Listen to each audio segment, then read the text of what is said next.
नमस्कार। Between the lines with Niranjan में आपका स्वागत है। आज हम बात करेंगे कर्नाटक की। इधर बिहार का में कांग्रेस का खेल खत्म हो गया, पूरा गठबंधन जो है वो बिखर गया। तेजस्वी यादव के घर में अपने झगड़े शुरू हो गए हैं। वो सारी चीजें आप जान रहे हैं कि किस मुश्किल दौर में बिहार में क्या हुआ। कांग्रेस का सिंगल डिजिट में आके रह गई लेकिन यहां बिहार में जो हो रहा था उससे अलग कर्नाटक में एक बड़ा खेल शुरू हो गया है। 2.5 साल कर्नाटक में सिद्धारमैया सरकार के हो गए हैं और 2.5 साल के बाद अब जो आ रही है बात कि सिद्धारमैया हटने वाले हैं, इसके संकेत मिल रहे हैं। लेकिन सचमुच में हटेंगे? क्या डीके शिव कुमार मुख्यमंत्री बनेंगे? ये अभी बाकी है। हम पूरी स्थिति को समझने की कोशिश करेंगे कि क्या हुआ। जो सबसे पहली खबर आ रही है वो ये आ रही है कि डीके शिव कुमार को प्रदेश अध्यक्ष पद से हटा दिया गया है। आधिकारिक घोषणा नहीं हुई है, अभी ये खबर आ रही है, वहां र्यूमर चल रहा है कि डीके शिव कुमार को हटा दिया गया है। उसकी जगह पे सतीश जरकिहोली और एक ईश्वर खंडरे हैं। ये दो नेता हैं जिनका नाम चल रहा है कि ये दोनों बनेंगे वहां पे प्रदेश अध्यक्ष। ये बात भी है कि ये दोनों के दोनों सिद्धारमैया के करीबी हैं। तो क्या सिद्धारमैया के सामने डीके शिव कुमार हार गए हैं? क्या डीके शिव कुमार न प्रदेश अध्यक्ष रहेंगे और सिर्फ उनको जो उप मुख्यमंत्री हैं वही रहेंगे?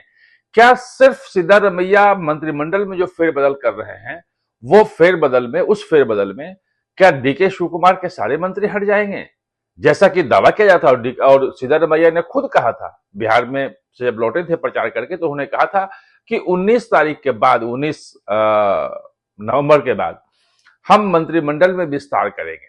पिछले दिनों दिल्ली में भी थे, वो तमाम लोगों से बातचीत हो रही है वहां पे, और वो सब जो निकल के आ रहा है वो बड़ा घौच-पौच सी स्थिति है। कौन खेमा जीत रहा है, किसकी बात चल रही है, ये अभी क्लियर नहीं है। लेकिन डीके शिव कुमार को प्रदेश अध्यक्ष से हटा देना और मुख्यमंत्री नहीं बनना क्या इतनी आसानी से हो जाएगा? जो वहां पे देखा जा रहा है, जो अभी तक जो सिचुएशन है कर्नाटक में, कि विधायक ज्यादातर तो समर्थन में है सिद्धारमैया के, और सिद्धारमैया ने जो पिछली बार 2023 में जब इलेक्शन हुआ था उस वक्त जो उन्होंने धमकी दी थी, या 2013 में जो धमकी दी थी कि अगर मैं मुख्यमंत्री नहीं बना तो मैं अलग हो जाऊंगा, पार्टी तोड़ दूंगा, और वो बाहर से जेडीएस से आए भी थे, तो उसके कारण से सरकार चूंकि बनानी है तो सिद्धारमैया मजबूरी में सरकार में मुख्यमंत्री बन जाते हैं। इसमें कहीं कोई दिक्कत नहीं है।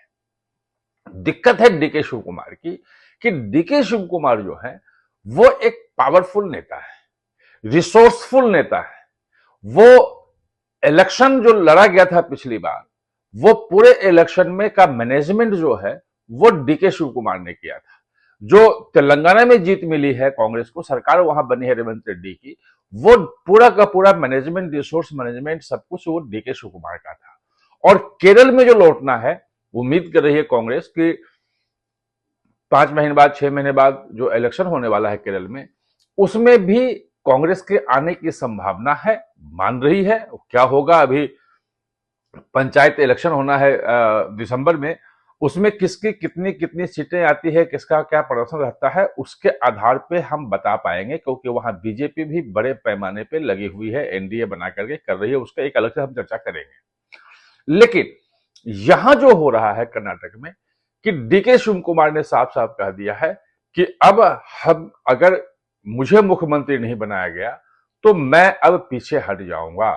कांग्रेस के लिए कोई भी रिसोर्सेज जब जुटाना हो, कुछ भी करना हो, वो मैं नहीं करूंगा।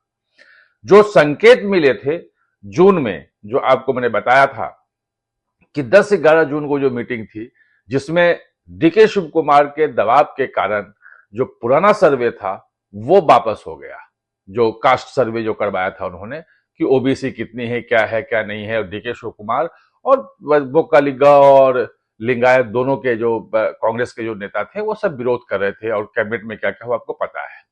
दूसरा सर्वे हुआ है, सर्वे बिल्कुल फ्लॉड है कि उसमें नारायण मूर्ति, सुधा मूर्ति जैसे बहुत सारे लोग, बेंगलोर में तो कहते हैं कि केवल 40% लोगों ने फॉर्म भरा। तो जब डाटा ही आपके पास नहीं है तो उस रिपोर्ट का क्या होगा? यानी कि जो कास्ट पॉलिटिक्स खेल रहे थे ओबीसी की, उसकी हवा डीके शिव कुमार ने निकाल दी और डीके शिव कुमार बिल्कुल चुप है।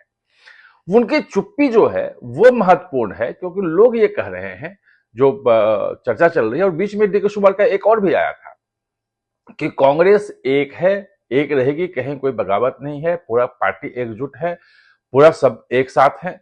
तो क्या डीके शिव कुमार को सचमुच में मुख्यमंत्री पद के लिए कह दिया गया है कि आप मुख्यमंत्री बनेंगे?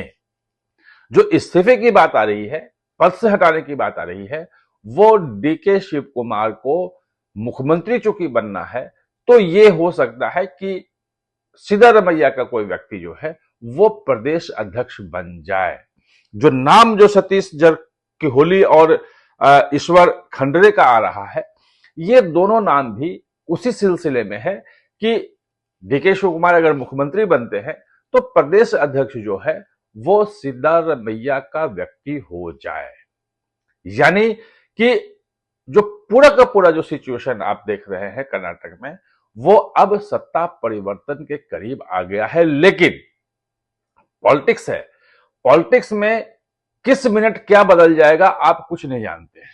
हर मिनट में कभी भी किसी भी क्षण कुछ भी पलट सकता है, क्योंकि दोनों पक्ष जो है वो अपने अपनी वो चालें चल रहे हैं।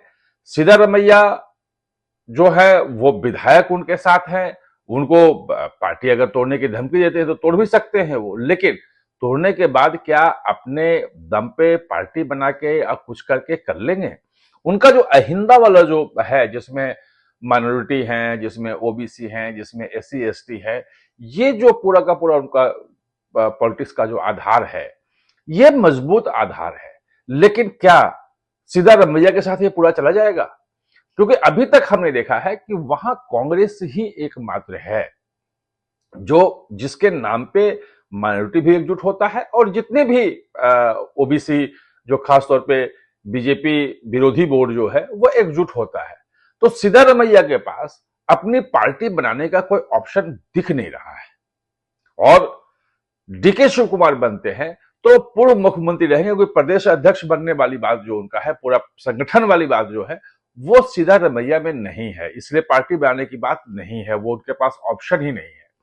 और डीके शिव कुमार ने जिस ढंग से पूरा शिकंजा कसा है, जिस ढंग से सब कुछ अपना किया है, और अब कांग्रेस के पास चूंकि केरल में चुनाव लड़ना है, केरल का चुनाव महत्वपूर्ण है, 10 साल वहां पे विजयन सरकार के हो गए हैं, और अगर वो वहां पे रिसोर्सेज नहीं लगाते हैं, डीके शिव कुमार अपने लोगों को नहीं रखते हैं वहां पे, पूरा चुनाव मैनेजमेंट नहीं करते हैं, तो कांग्रेस के लिए बहुत मुश्किल हो जाएगा। वैसे भी आसान नहीं है, 10 साल के बाद एंटी इनकम्बेंसी है, लेकिन कांग्रेस में जिस ढंग से फूट है, शशि थरूर का जिस ढंग से वो है, वो खत्म हो जाएगा। और ये जो बार्गेनिंग पावर है वो डीके शिव कुमार की बहुत जबरदस्त है। ये जो मेरा अपना जो बिटवीन द लाइंस में सारी चीजों को, घटनाक्रम को समझ रहा हूं, उसके हिसाब से अब डीके शिव कुमार के लिए समय आ गया है। लेकिन फिर मैं वार्निंग दे रहा हूं कि पॉलिटिक्स में कभी भी कहीं भी बाजी पलट सकती है, वो पल पल पे नजर रखनी पड़ेगी। आप हमारे साथ जुड़े इसके लिए बहुत बहुत धन्यवाद। और हाँ, चैनल को सब्सक्राइब करना ना भूलें, इसका बेल आइकन दबाएं ताकि नया वीडियो कोई भी आए तो उसका नोटिफिकेशन समय पे